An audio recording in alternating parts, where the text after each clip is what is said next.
নাক, কান ও গলা মানবদেহের গুরুত্বপূর্ণ তিনটি অঙ্গ। এর যে কোনো একটি আক্রান্ত হলে সমস্ত শরীরই অসুস্থ হয়ে পড়ে।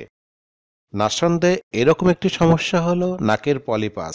প্রিয় দর্শক, এই ভিডিওতে পলিপাসের সমস্যা, পলিপাস হলে কি করবেন এবং পলিপাসের চিকিৎসা নিয়ে আলোচনা করা হয়েছে। আপনি যদি এসব সমস্যায় ভুগে থাকেন তবে ভিডিওটি আপনার জন্যই। ভিডিওটি শুরু থেকে শেষ পর্যন্ত দেখুন। আর হ্যাঁ, ভিডিওটি ভালো লাগলে লাইক দিতে ভুলবেন না যেন। মানবদেহের রক্তের ইসোনোফিল ও সিরাম আইজি এর পরিমাণ বেড়ে গেলে ঠান্ডা, সর্দি, হাঁচি লেগেই থাকে এবং নাকের ভিতর বিভিন্ন ধরনের সমস্যা সৃষ্টি হয়ে থাকে, যা শ্লেষ্মিক ঝিল্লিগুলোতে অ্যালার্জি প্রদাহ সৃষ্টি করে এবং ঝিল্লি থেকে আস্তে আস্তে এক ধরনের পিণ্ডের আবির্ভাব হয়। প্রথমে এটি আকারে ছোট থাকে এবং মটরশুঁটির মতো দেখা যায়।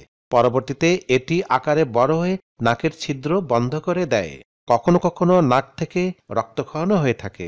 এই ধরনের সমস্যাকে ন্যাজাল পলিপ বা নাকের পলিপাস বলে। এই রোগ মহিলাদের তুলনায় পুরুষদের অধিক হতে দেখা যায়। ভিউয়ার্স, এরকম হলে বারবার হাঁচি হয়, নাক দিয়ে টপটপ করে পানি ঝরে, নাক বন্ধ থাকে, নাক দিয়ে নিঃশ্বাস নিতে কষ্ট হয়, অনেক সময় মাথায় ব্যথা হয়, নাক চুলকায়, নাকে ব্যথা ও স্মৃতিশক্তি কমে যায় এবং মুখ হা করে নিঃশ্বাস নিতে হয়, ঘুমের কষ্ট হয়। আবার অনেকে এই অবস্থার ঘুমের মধ্যে নাক ডাকে। আবহাওয়ার পরিবর্তন হলেই সমস্যা বেশি দেখা দেয়। অনেক সময় বংশগত কারণেও কিন্তু পলিপাস হয়ে থাকে, তবে বেশিরভাগ ক্ষেত্রে অ্যালার্জিজনিত এবং দীর্ঘমেয়াদী নাক ও সাইনাসের প্রদাহ বা ক্ষতজনিত কারণেই হল পলিপাসের প্রধান কারণ। ডিয়ার ভিউয়ার্স, সাধারণত নাকের পলিপাস দুই ধরনের হয়ে থাকে, যথা ইথোময়েডাল পলিপাস, যা অ্যালার্জির কারণে দুই নাকেই দেখা দেয় এবং এটি মধ্যম বয়সে বেশি হয়ে থাকে, এবং অ্যান্ট্রোকোয়ানাল পলিপাস, যা ইনফেকশনের কারণে এক নাকে হতে দেখা যায়। এটা শিশু বা কিশোর বয়সে বেশি দেখা যায়। অডিয়েন্স, দীর্ঘদিন পলিপ থাকার কারণে সাইনাসে প্রদাহ হতে পারে। রোগী কানে কম শোনে বা কান বন্ধ হওয়ার মতো অবস্থা মনে হতে পারে।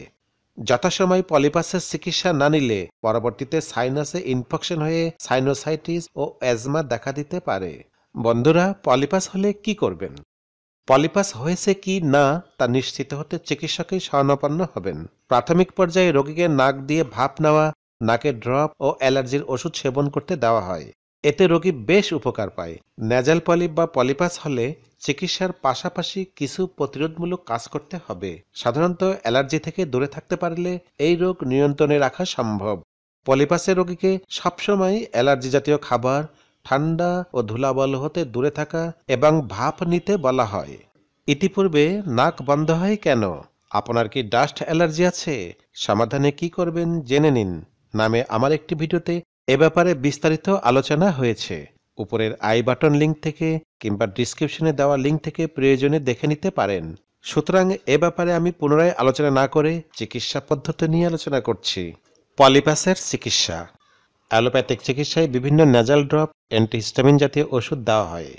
প্রাথমিক ও ছোট আকারের পলিপের ক্ষেত্রে অনেক দিন ধরে স্টেরয়েড স্প্রে করলে রোগী ভালো হয়ে যায়। তবে বড় আকারের পলিপের জন্য অপারেশনের প্রয়োজন হয়। চিকিৎসকেরা পলিপের উৎপত্তিস্থল, আকার, সংখ্যা ইত্যাদি থেকে সিদ্ধান্ত নেন। এই পলিপাস বারবার হতে পারে এবং প্রয়োজন বোধে কয়েকবার অপারেশন করা লাগতে পারে।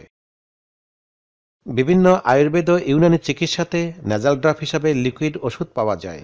এগুলো তুলা বা কটন বাডের সাহায্যে পলিপাসের উপর লাগালে ভালো ফল পাওয়া যায়। পলিপাস পরীক্ষা নিরীক্ষা করার পর রোগ নির্ণয় করে উপযুক্ত লক্ষণ ও সমস্যা সংগ্রহ করে হোমিও চিকিৎসা দিলে কখনো কখনো অপারেশন ছাড়াই নাকের পলিপাসের যন্ত্রণা থেকে মুক্তি পাওয়া সম্ভব।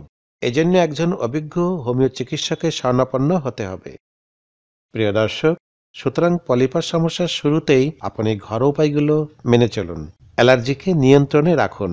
এতে ডেভেলপ না হলে অবশ্যই চিকিৎসকের পরামর্শ নিন। প্রিয় ভিউয়ার্স অ্যান্ড সাবস্ক্রাইবার্স, এতক্ষণ আমার সাথে থাকার জন্য ধন্যবাদ। এরকম আরও ভিডিও পেতে চ্যানেলটি সাবস্ক্রাইব করে সাথেই থাকুন। স্বাস্থ্য সম্বন্ধে যে কোনো সমস্যার সমাধান জানতে চাইলে কমেন্টে লিখুন। আমি সব প্রশ্নের রিপ্লাই করে থাকি।